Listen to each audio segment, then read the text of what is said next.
¿Alguna vez te has preguntado por qué, aunque ya le pediste perdón a Dios, sigues sintiendo un peso en el alma que no se va?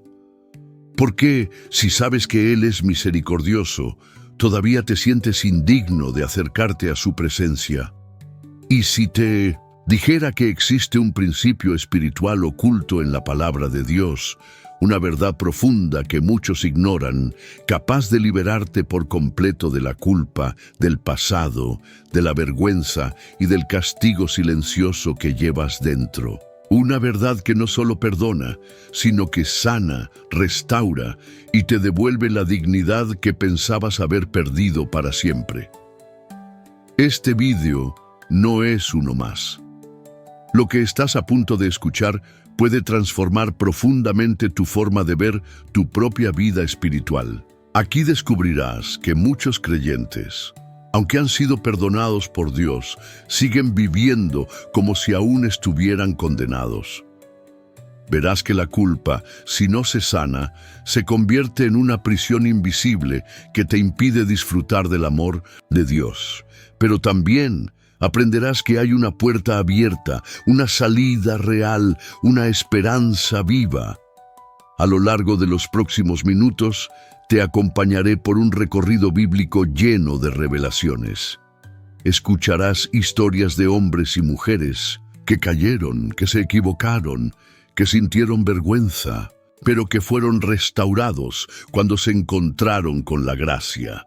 Y al final entenderás que lo que Dios ya perdonó no puede seguir atándote, porque nadie tiene derecho a seguir castigando lo que Cristo ya pagó con su sangre, ni siquiera tú mismo.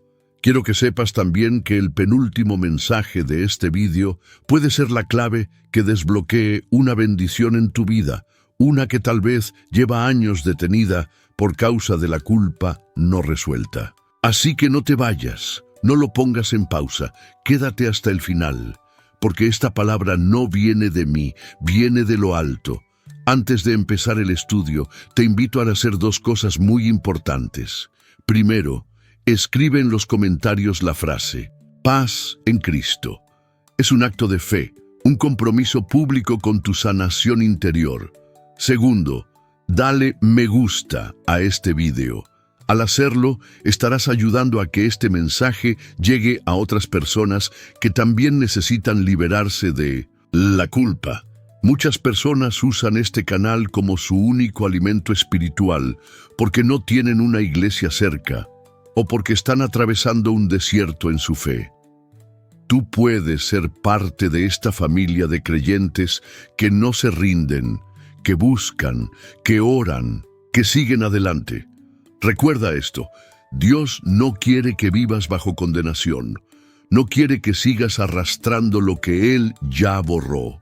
Él quiere que vivas en su paz, y esa paz comienza ahora. Vamos a comenzar este estudio bíblico. Prepara tu corazón. 1. Cuando Dios escribe una nueva historia, la mujer adúltera y el silencio de Jesús. Pocas escenas en la Biblia tienen tanto poder emocional y espiritual como la que se narra en el Evangelio de Juan, capítulo 8. Una mujer es sorprendida en adulterio y arrastrada públicamente por los fariseos hasta el centro del templo. No la traen para restaurarla, sino para usarla como trampa contra Jesús. No les interesa su alma, su dolor ni su dignidad. Solo quieren una excusa para apedrearla. La exponen, la humillan, la convierten en espectáculo. La culpa de ella ya no es privada, es un escándalo. Y en medio de la multitud, con los ojos clavados sobre su miseria, ella espera lo peor.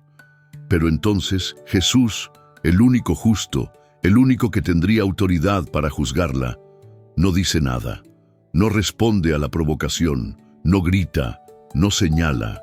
En lugar de eso, se inclina y escribe en el suelo. Un gesto que desconcierta a todos, pero que contiene un mensaje espiritual profundo. Dios no actúa con la rapidez del castigo. Actúa con el tiempo de la gracia, porque antes de corregir, Dios observa.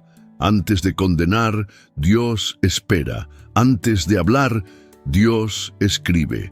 Y luego Jesús se incorpora y dice: el que de vosotros esté sin pecado, sea el primero en arrojar la piedra contra ella. Nadie se mueve, nadie lanza nada. Uno por uno, desde los más viejos, todos se van. Porque ante la luz de la verdad, ningún acusador permanece en pie. Cuando Jesús se queda solo con ella, le pregunta: ¿dónde están los que te acusaban? ¿Ninguno te ha condenado? Y ella responde: ninguno, Señor. Entonces Jesús le dice: tampoco yo te condeno, vete y no peques más. Esta frase lo cambia todo. Jesús no minimiza el pecado, no lo justifica, pero lo transforma en un punto de partida. No dice: ya está, olvídalo. Dice: no te condeno, pero vive diferente a partir de ahora. Porque la verdadera gracia no es permisiva, es liberadora. No te deja donde estás, te levanta y te lanza hacia una vida nueva. Y tú, que estás escuchando estas palabras ahora, ¿cuántas veces te has sentido como esa mujer? Arrastrado por tus errores, expuesto por tus decisiones, juzgado por otros y por ti mismo. ¿Te has mirado alguna vez al espejo y has pensado: yo sé lo que hice y no me lo puedo perdonar? Entonces escucha esto con el alma abierta.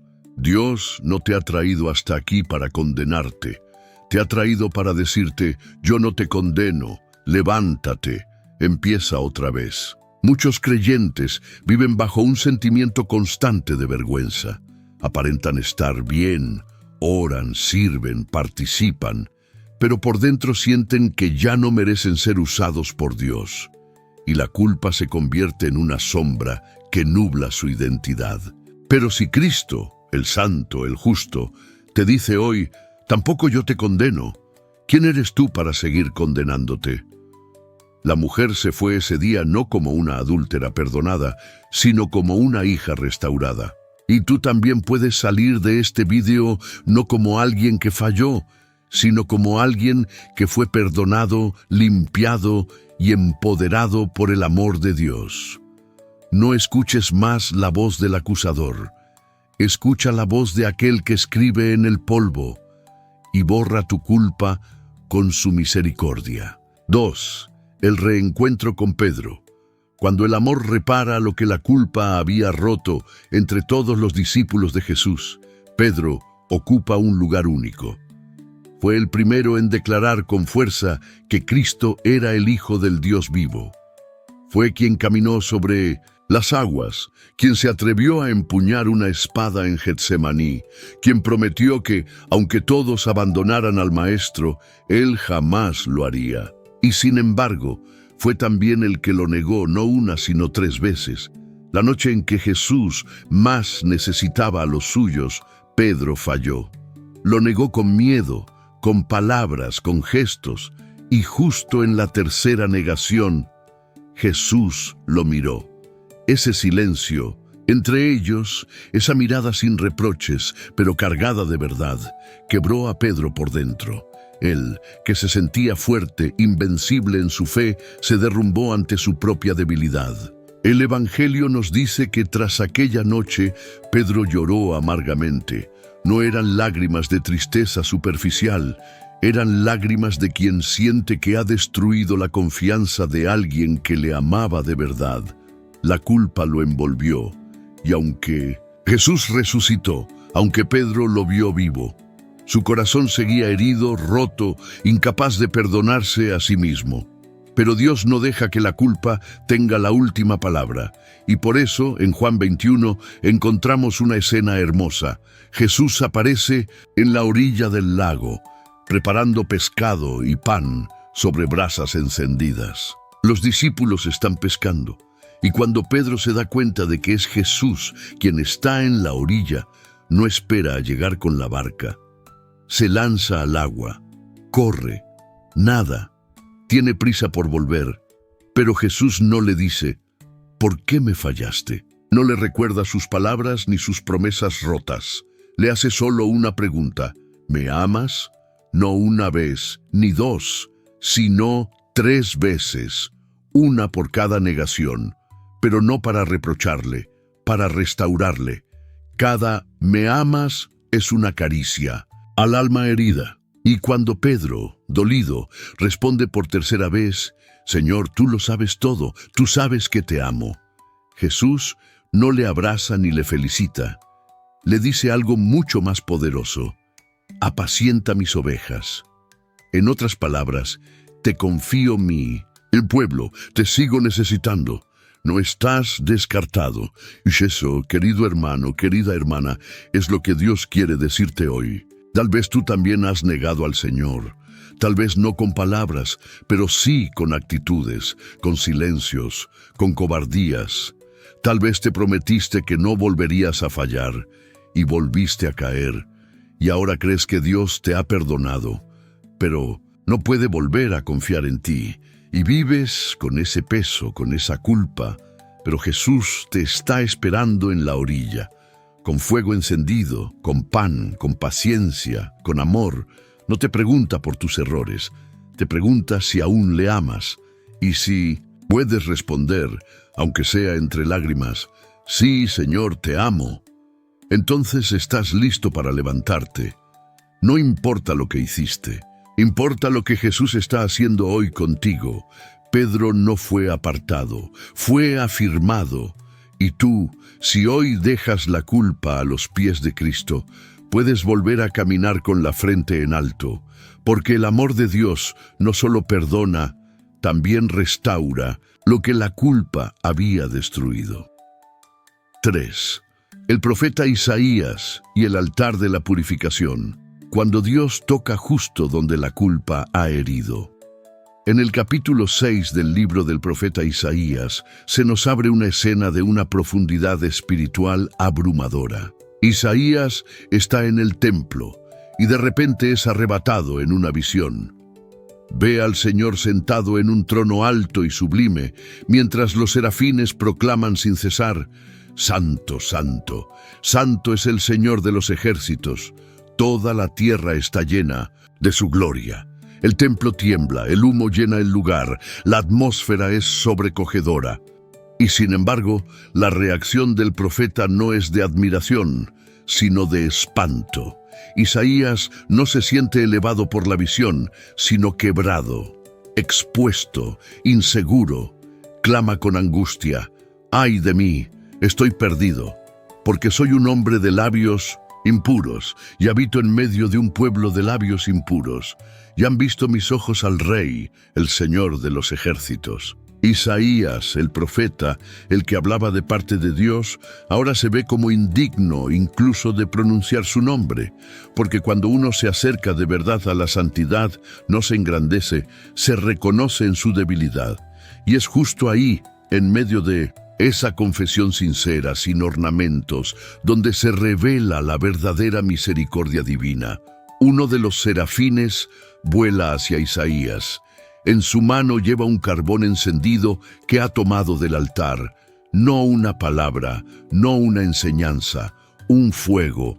Y con ese fuego toca sus labios, no sus manos, no su frente. Toca precisamente el lugar que Isaías consideraba impuro, indigno, roto, y con ese gesto dice: «He aquí que esto ha tocado tus labios. Tu culpa ha sido quitada, y tu pecado ha sido perdonado».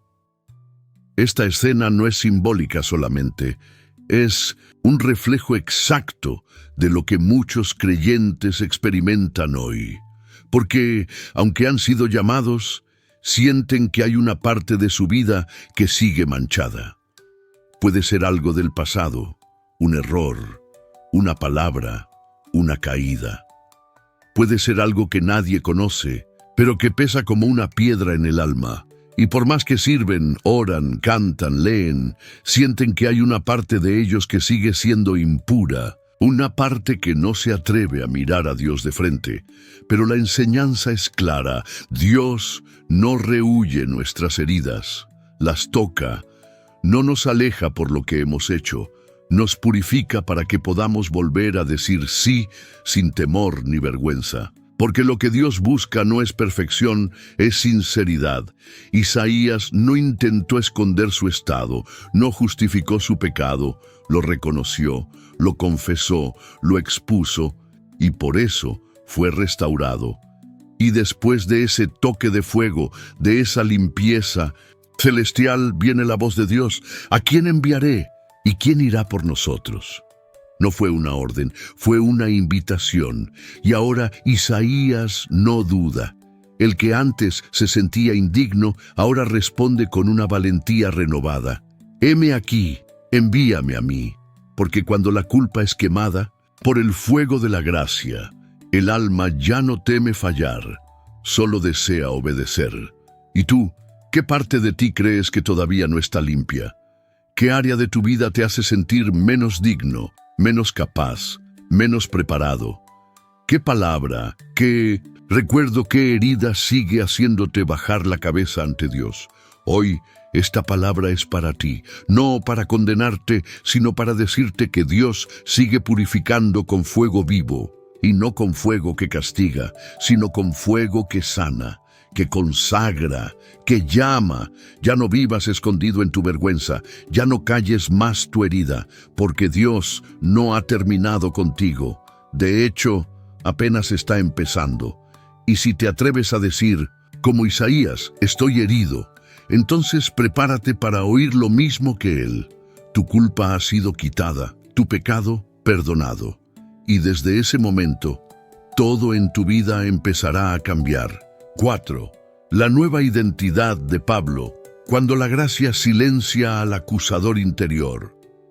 Pocos personajes en las Escrituras encarnan un conflicto tan intenso entre el pasado y el propósito como Saulo de Tarso, más conocido por nosotros como el apóstol Pablo. Antes de ser uno de los pilares del cristianismo primitivo, Pablo fue un hombre temido. No se limitaba a rechazar el mensaje de Cristo, lo perseguía activamente, con fuerza, con poder, con legalidad. Arrestaba creyentes, participaba en condenas, provocaba rupturas en familias enteras por causa de su celo religioso. Estuvo presente en la ejecución de Esteban, el primer mártir cristiano, y no como simple espectador, sino aprobando y validando su muerte. Todo esto lo sabía, lo recordaba, lo llevaba dentro. No era solo un testimonio, era una carga. Ahora imagina el peso de esa culpa, porque aunque Dios ya lo había perdonado, la memoria del pasado seguía viva. Y cada vez que Pablo se levantaba para predicar sobre el amor de Dios, sobre el perdón, sobre la misericordia, tenía que enfrentarse a una voz interior que le susurraba: Tú vas a hablar de gracia, tú que hiciste tanto daño, y aquí es donde comienza el milagro más silencioso y poderoso de todos, la transformación de la identidad. En el camino a Damasco, cuando iba decidido a seguir su cruzada contra los cristianos, una luz lo envolvió. Fue derribado, quedó ciego, vulnerable, y allí, en medio de la oscuridad física, comenzó a ver con claridad espiritual. Jesús mismo le habló, le dijo: Saulo, Saulo, ¿por qué me persigues? Esa pregunta cambió el curso de su vida para siempre. Porque Jesús no dijo: ¿por qué persigues a mis seguidores?, sino: ¿por qué me persigues a mí? En otras palabras, lo que haces a ellos, me lo haces a mí. Y sin embargo, Jesús no lo destruyó. Lo llamó, lo redirigió, lo eligió. Durante 3 días, Saulo no vio, no comió, no habló, solo esperó.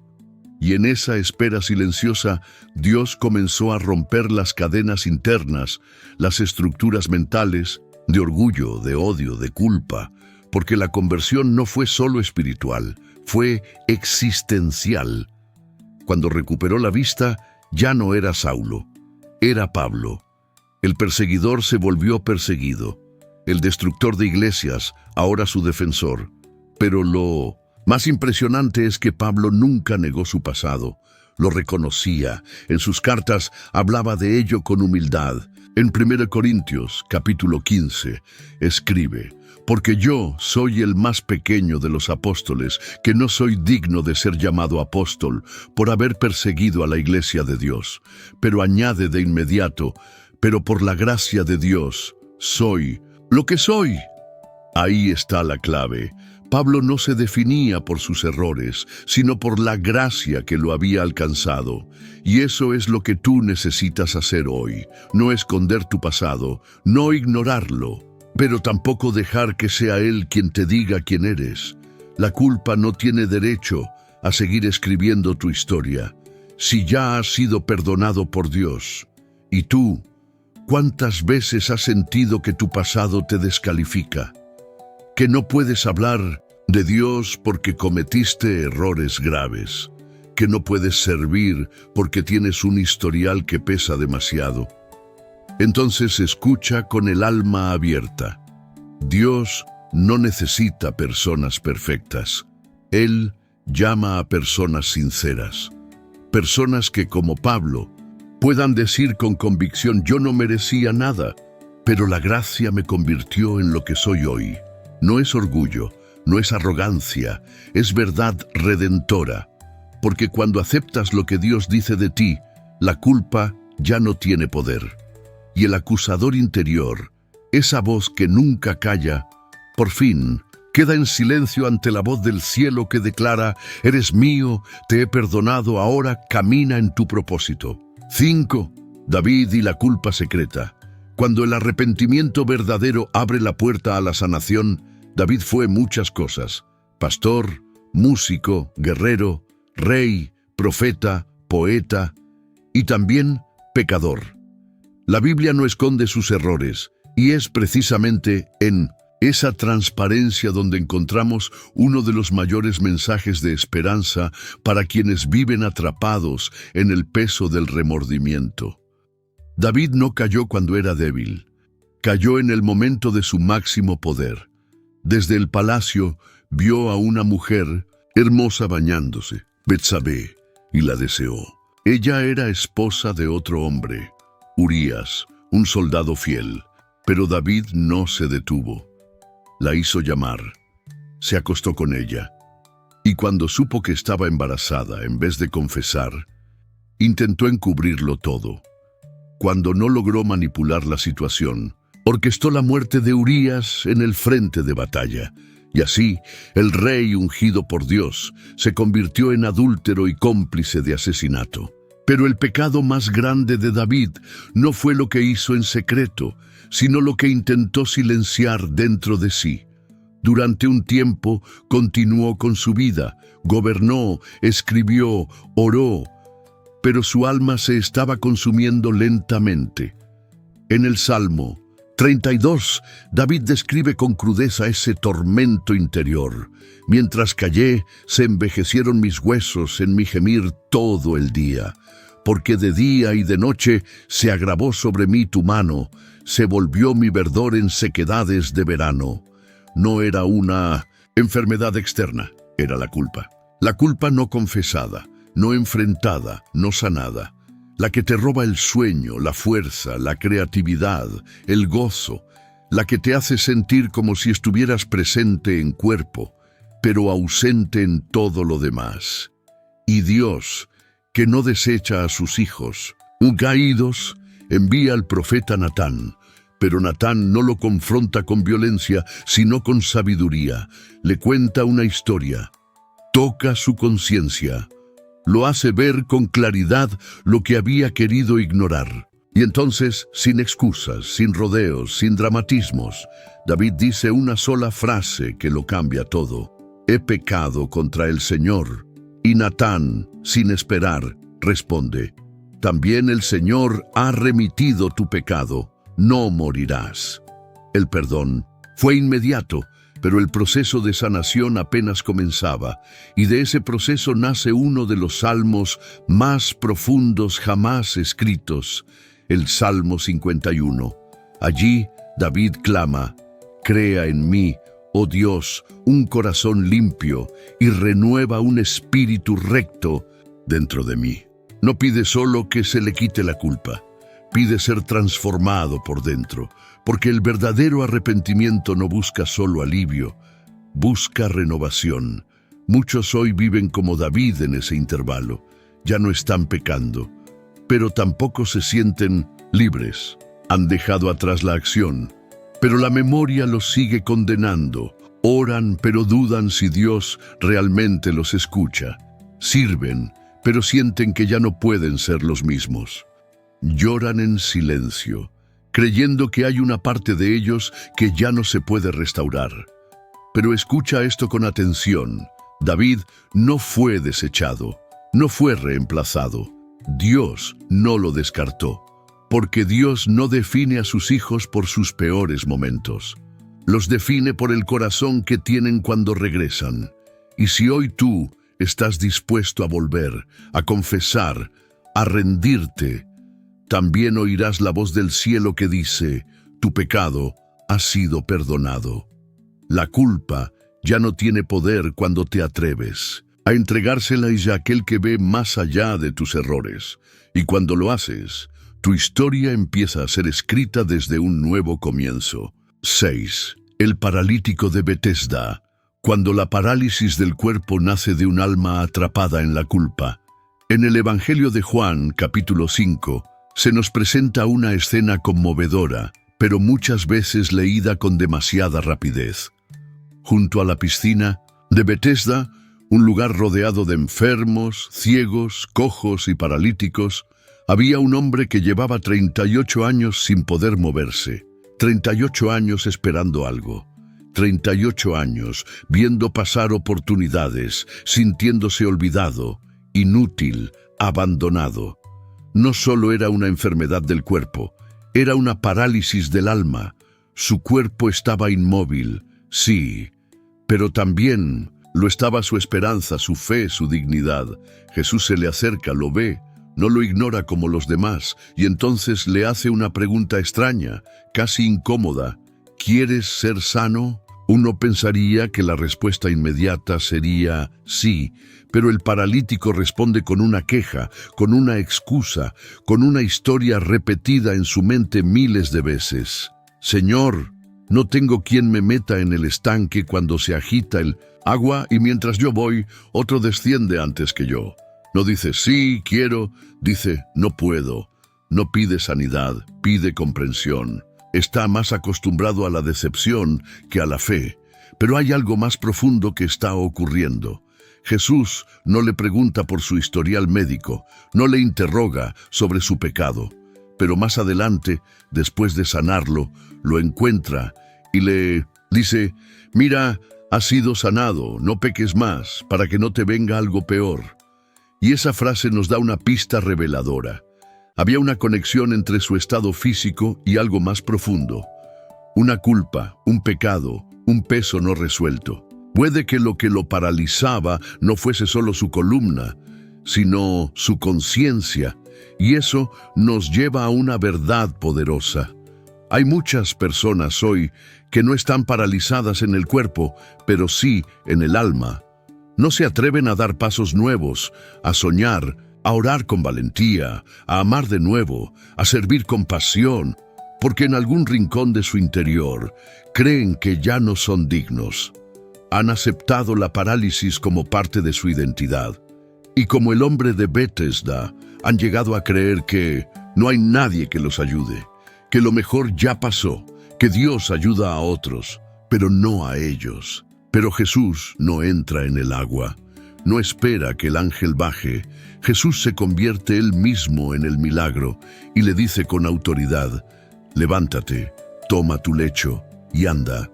Y en ese instante, el ciclo de espera, de frustración y de culpa se rompe. El hombre se levanta, camina y lleva consigo el lecho que lo había sostenido por casi 4 décadas. Esa imagen es clave. El objeto de su dolor se convierte en testimonio de su sanidad.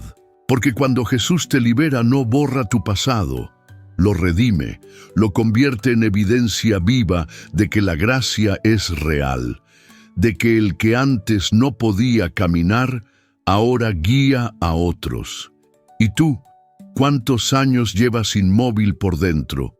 ¿Cuántas veces has dicho: no tengo quien me ayude? ¿Cuántas veces has creído que ya no te toca, que llegaste tarde, que ya no hay lugar para ti?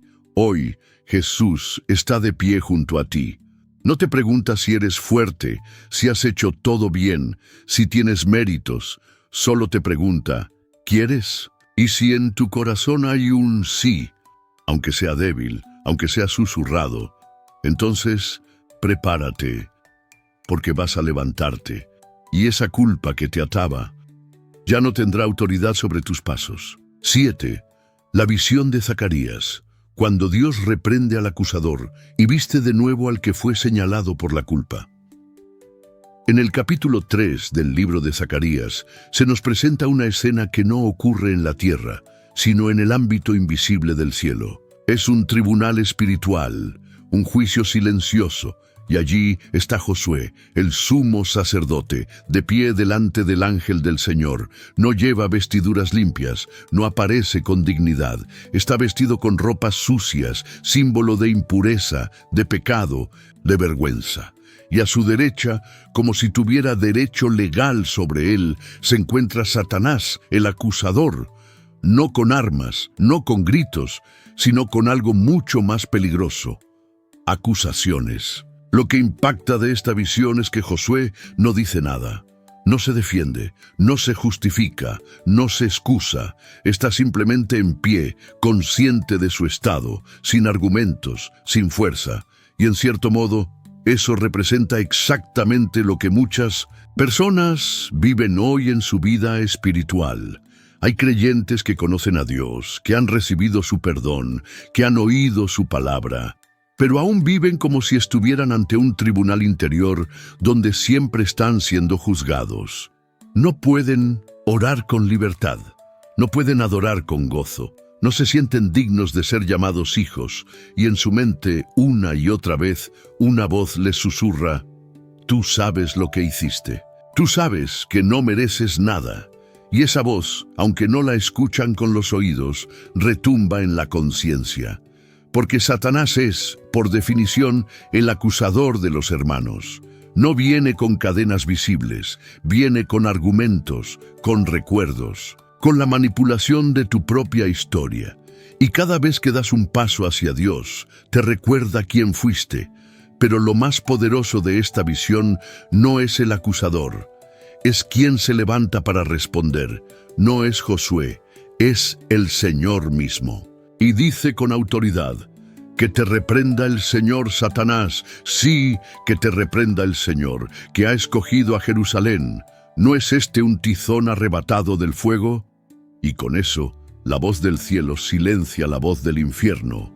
Dios no niega la suciedad de las vestiduras, no dice que Josué está limpio, pero dice: este me pertenece, yo lo he salvado, yo lo he rescatado, y eso basta. Entonces, el Señor da una orden a los ángeles: quitadle esas ropas sucias. Y no solo eso, añade, y vestidle con ropas de gala. Y lo que antes era vergüenza, ahora se convierte en honra. Lo que antes lo inhabilitaba, ahora lo consagra. Dios no cubre su culpa, la remueve y la reemplaza con dignidad. Y eso, querido oyente, es lo que Dios quiere hacer hoy contigo. No importa cuán sucio sientas tu pasado, no importa cuántas veces esa voz interior haya intentado decirte que no vales, que no puedes, que no eres suficiente. Hoy el cielo está hablando por ti, y lo que Dios dice sobre ti es más fuerte que lo que tú o el enemigo puedan decir. La visión termina con otra declaración asombrosa. Dios dice: si andas por mis caminos y guardas mi ordenanza, también tú gobernarás mi casa. Es decir, no solo te perdono, te restauro y te doy autoridad. Muchos creen que el perdón es el final del camino, pero en realidad, para Dios, el perdón es el principio de una nueva etapa. Una etapa donde el que fue acusado se convierte en testigo, donde el que fue humillado camina con el honor que solo Dios puede dar. Así que deja hoy que el Señor quite de ti esas ropas que ya no te representan. Ya no eres lo que hiciste. Ahora eres lo que Dios ha dicho que eres. Y si el cielo ha decidido vestirte de nuevo, ninguna acusación tiene poder para desvestirte. 8. La confesión del hijo pródigo. cuando el regreso sincero desactiva el juicio y restaura la identidad. Pocas parábolas han tocado tantos corazones como la del hijo pródigo. No solo porque muestra el pecado, el dolor y el arrepentimiento, sino porque revela de forma magistral cómo actúa el corazón del padre cuando un hijo regresa. Esta historia no es simplemente una narración bonita, es un espejo en el que muchos se ven reflejados. El hijo menor, cansado de estar en casa, le pide a su padre la herencia. En el contexto bíblico, eso es como decir: para mí estás muerto, prefiero tus bienes a tu presencia. Y el padre, con una sabiduría que solo el amor entiende, se la entrega. El joven se va, se marcha lejos, vive desordenadamente, lo gasta todo, pierde su fortuna, su nombre, su dignidad, hasta quedarse solo, hambriento, al cuidado de cerdos. Lo que era impensable para un judío se convierte en su única realidad. Y es entonces, en medio de la miseria, donde ocurre algo extraordinario. Jesús dice: y volviendo en sí, es decir, recobró la conciencia de quién era. Recordó que tenía un padre, que aunque había fallado, había un lugar al que volver. No tenía un plan perfecto, ni un discurso elaborado, solo un deseo sincero de regresar. Y mientras prepara su confesión: Padre, he pecado contra el cielo y contra ti, ya no soy digno de ser llamado tu hijo, también prepara su rendición. Hazme como a uno de tus jornaleros. No pedía ser hijo, solo pedía trabajar, porque la culpa le había convencido de que había perdido su lugar para siempre. Pero aquí es donde la historia se transforma en puro evangelio. El padre lo ve desde lejos, corre, lo abraza, lo besa, y no lo hace después de oír su arrepentimiento, lo hace antes. Porque el amor verdadero no espera explicaciones, responde a la sinceridad del corazón.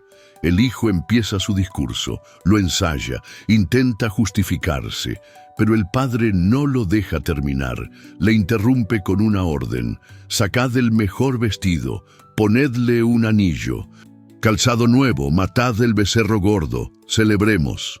Cada gesto del padre restaura una parte de la identidad que el hijo creía perdida.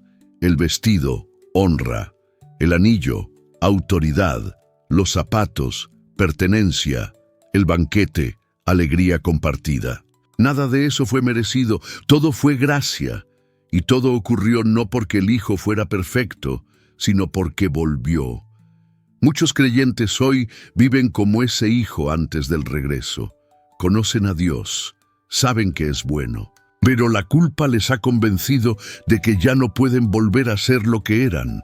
Sirven en silencio, oran con miedo, viven con la sensación constante de que ya no son hijos, sino sirvientes tolerados. Pero escucha esto con todo tu corazón: Dios nunca dejó de considerarte hijo. Fuiste tú quien aceptó vivir como esclavo. Y hoy el Padre corre hacia ti, no para juzgarte, sino para devolverte lo que habías perdido, tu identidad. Deja de pensar que tienes que ganarte el amor de Dios. Deja de repetir en tu mente todo lo que hiciste mal. El cielo no está esperando una explicación, está esperando tu regreso. Y cuando digas, aunque sea con voz temblorosa: Padre, he pecado, Él te abrazará y declarará delante de todos: este mi hijo estaba muerto y ha revivido, se había perdido y ha sido hallado. Porque ese es el lenguaje de la gracia. Transforma el arrepentimiento sincero en una celebración celestial. Y cuando eso ocurre, la culpa no puede hacer nada. Se desvanece en los brazos del Padre. 9. La renovación de la mente en Romanos 12, cuando Dios sana la raíz de la culpa y planta una nueva identidad. El apóstol Pablo, en su carta a los Romanos, capítulo 12, versículo 2, nos deja uno de los pilares fundamentales de la vida cristiana auténtica. No os conforméis a este siglo, sino transformaos por medio de la renovación de vuestro entendimiento, para que comprobéis cuál sea la buena voluntad de Dios, agradable y perfecta. Estas palabras no son un consejo moral ni una recomendación superficial. Son una clave espiritual profunda, un mapa para salir del laberinto invisible de la culpa. Porque muchos han sido perdonados por Dios, pero siguen viviendo como si no lo hubieran sido. Llevan la salvación en el corazón, pero la condena en la mente. Y es que la culpa no se aloja en los hechos, se instala en los pensamientos. Es como una raíz silenciosa que se extiende dentro de la conciencia, que interpreta cada situación desde el peso del pasado. La culpa susurra: no eres suficiente. La culpa grita: no mereces volver a empezar. La culpa acusa: Dios ya te perdonó, pero tú sabes que nunca vas a cambiar. Y ese tipo de pensamientos, cuando se repiten una y otra vez, se convierten en fortalezas internas, en estructuras mentales que te impiden recibir plenamente la gracia. Por eso, Pablo no dice: cambia tus emociones, ni siente algo diferente. Dice: renueva tu mente, porque hasta que no aprendas a pensar como alguien redimido, seguirás viviendo como si estuvieras bajo condena. La culpa no se va sola. Debe ser reemplazada por la verdad. Y la verdad es que tú no eres tus errores. Eres lo que Dios dice a que eres, y si Él te llama hijo, limpio, restaurado, justificado, entonces eso es lo que eres. Renovar la mente no es un acto emocional, es un proceso espiritual, diario, profundo. Es identificar pensamientos que no vienen del cielo y reemplazarlos con las promesas de Dios. Es detener el ciclo del autorreproche y empezar a declarar: fui perdonado, estoy siendo transformado, camino en libertad. Esto no significa negar el pasado, ni hacer de cuenta que no pasó nada. Significa mirar al pasado desde la perspectiva del Evangelio. No como una condena permanente, sino como una prueba vencida, un testimonio de la misericordia que te alcanzó. Y cuando empiezas a ver así, algo se activa en tu interior, la identidad de hijo. Ya no oras como alguien que ruega migajas, sino como alguien que sabe que es bienvenido en la casa del Padre. Tal vez tú has servido fielmente, has orado, has luchado, pero aún llevas dentro una voz que te recuerda fallos antiguos, una frase que no te perdonas, una decisión que no puedes superar. Y eso ha enturbiado tu relación con Dios.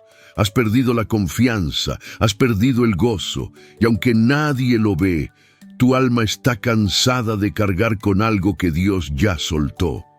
Hoy, esa fortaleza mental puede caer. Hoy, la luz del Espíritu Santo puede renovar tus pensamientos más profundos. No es magia, es gracia. Y cuando permites que la gracia reescriba tu mente, la culpa pierde su último escondite. Porque una mente renovada no es una mente perfecta, es una mente que ha aprendido a ver la vida a través de los ojos del Padre.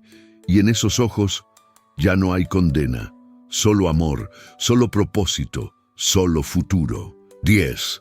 Las últimas palabras en la cruz. Cuando el perdón de Jesús rompe para siempre el ciclo de la culpa, el cielo se oscureció, la tierra tembló, el velo del templo se rasgó, el universo entero pareció detenerse mientras el Hijo de Dios, clavado en una cruz, exhalaba sus últimos suspiros. Jesús no murió por accidente, no fue una víctima del odio religioso ni de la violencia del imperio. Fue un sacrificio voluntario, un acto de amor tan radical que desafía toda lógica humana.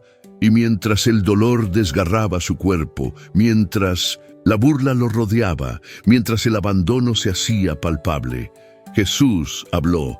Y lo que dijo no fue un grito de venganza, ni una súplica egoísta. Fue una oración, una intercesión, una revelación. Padre, perdónalos, porque no saben lo que hacen. Estas palabras no fueron dirigidas solo a los soldados que le clavaban los clavos, ni solo a los fariseos que habían tramado su muerte. Fueron dichas también por ti, por mí, por todos los que alguna vez actuaron sin comprender la gravedad de su pecado, por los que hirieron, negaron, mintieron, cayeron, y después quedaron atrapados en un remordimiento sin salida. Jesús, colgado entre el cielo y la tierra, no pronunció una teoría teológica, pronunció una sentencia de libertad, porque lo que él declaró en ese momento se convirtió en una palabra eterna que sigue teniendo efecto en el corazón de quien la recibe. Padre, perdónalos. No. Padre, enséñales una lección. No. Padre, castígales para que aprendan. Perdónalos, y eso significa líbralos de la condena. Restaura lo que han roto. Borra la culpa con tu misericordia. Muchos creyentes aceptan que Jesús murió por ellos, pero siguen viviendo como si esa oración no fuera suficiente para borrar lo que hicieron. Lloran en secreto, cargan con memorias pesadas, intentan servir a Dios, pero con la sensación constante de estar en deuda, de estar fallando, de no haber sido del todo limpiados. Y eso crea un cristianismo fatigado, sin gozo, sin libertad. Pero la cruz no fue parcial, fue total. Jesús no murió para que te sigas flagelando espiritualmente. Murió para romper definitivamente ese ciclo donde pecas, te culpas, te castigas y vuelves a caer. En la cruz Él asumió tu lugar, pagó tu culpa, llevó tu vergüenza, y su sangre, como dice la Escritura, habla mejor que la de Abel. La sangre de Abel clamaba justicia, la de Cristo clama perdón. ¿Y tú, cuánto tiempo llevas escuchando más tu conciencia que la cruz? ¿Cuánto tiempo crees que Dios te ama, pero aún guarda algo contra ti? ¿Cuántas veces te has acercado a orar sintiéndote culpable, pequeño, indigno? La voz de Jesús en la cruz no fue solo para ese momento. Es una voz que sigue viva en el cielo, intercediendo por ti. Cada vez que recuerdas algo que hiciste mal, cada vez que esa voz interior te quiere aplastar con culpa, hay otra voz que habla más fuerte en lo alto. Padre, perdónale. Padre, ya lo pagué. Padre, ya está hecho. Y sí, está hecho, porque una de las últimas frases que Jesús dijo fue: consumado es. Todo está cumplido, nada queda pendiente. La culpa ya no tiene argumentos. La cruz no solo cambió tu destino eterno, cambió tu presente, te dio acceso a una vida sin condena, sin cadenas invisibles, sin esa losa silenciosa que llevabas por dentro. Y cuando entiendes eso, no vuelves a caminar con la cabeza baja, caminas como quien ha sido redimido por un amor que no guarda registros del mal. Conclusión: cuando Dios borra tu pasado, la culpa ya no tiene autoridad sobre tu vida. Sí, has llegado hasta aquí. Permíteme decírtelo con todo el amor, respeto y gratitud que merece tu alma. No eres una persona común, eres diferente. Muchos entran en un vídeo como este por curiosidad. Muchos escuchan solo los primeros minutos y se marchan. Otros incluso se emocionan, pero no permanecen. Tú sí lo hiciste, te quedaste hasta el final. Y eso significa que algo muy profundo te ha tocado. Que Dios, en su infinito amor, ha sostenido tu atención porque tiene un mensaje personal para ti. Has escuchado sobre personas que, como tú, cayeron, dudaron, huyeron o callaron, pero fueron alcanzadas por la gracia. La mujer sorprendida en adulterio, Pedro, llorando tras la negación, Isaías, abrumado ante la santidad de Dios, Pablo, con sangre en las manos, David, con el alma seca por el silencio, el paralítico, paralizado también por dentro, Josué, acusado por Satanás, el hijo pródigo, convencido de que había perdido su lugar, y al final, Jesús en la cruz, diciendo por todos ellos: y por ti. Padre, perdónales. ¿Y ahora qué harás? Tú con todo esto, porque la revelación sin respuesta es solo información, pero la revelación con decisión es transformación. Hoy tienes una oportunidad real de cerrar un ciclo, de dejar de arrastrar una culpa que ya fue juzgada y perdonada en Cristo, de mirar tu historia con ojos nuevos, de vivir como alguien restaurado y no como un sobreviviente. No puedes seguir orando como si fueras una deuda pendiente. No puedes seguir sirviendo como si estuvieras condenado a pagar por tus errores. Es hora de caminar con la frente en alto, no por orgullo, sino porque la gracia te ha hecho libre. Si esta palabra ha resonado en tu corazón, si sientes que Dios te ha hablado, si algo dentro de ti se ha movido profundamente, entonces te invito a dejarlo sellado con una acción de fe. Escribe en los comentarios: hoy dejo la culpa en el pasado. Esa frase no es solo una declaración, es una llave espiritual, un acto público que afirma lo que el cielo ya ha decretado sobre tu vida, que la culpa no tiene más dominio. Además, si crees que este vídeo puede ayudar a otros, te pido, desde el corazón, dale me gusta, suscríbete al canal y comparte este mensaje con alguien que lo necesite. No sabes cuántas personas están buscando exactamente esta palabra, y puede que tú seas el instrumento que Dios use para llevarles esperanza. Este canal se ha convertido en un refugio espiritual para muchos creyentes que no tienen una iglesia cerca, que han sido heridos o que atraviesan un desierto. Y cuando te suscribes, no solo recibes contenido, te conviertes en parte de una familia de fe, una familia donde nadie es rechazado por su pasado, porque todos hemos sido abrazados por la gracia. Y ahora, antes de cerrar, quiero pedirte una última cosa. No salgas corriendo, no cambies de vídeo. Quédate unos minutos más. Escucha la música de fondo, cierra los ojos, respira, y en tus propias palabras, agradece a Dios. Dile: gracias, Señor, porque hoy he dejado la culpa en tus manos. Permite que la paz te envuelva. Permite que el Espíritu te ministre. Y cuando sientas que algo dentro de ti se ha silenciado, sabrás que es Dios, sellando con su amor una verdad que ya no se puede deshacer. Eres libre, has sido perdonado y la culpa ya no tiene poder sobre ti.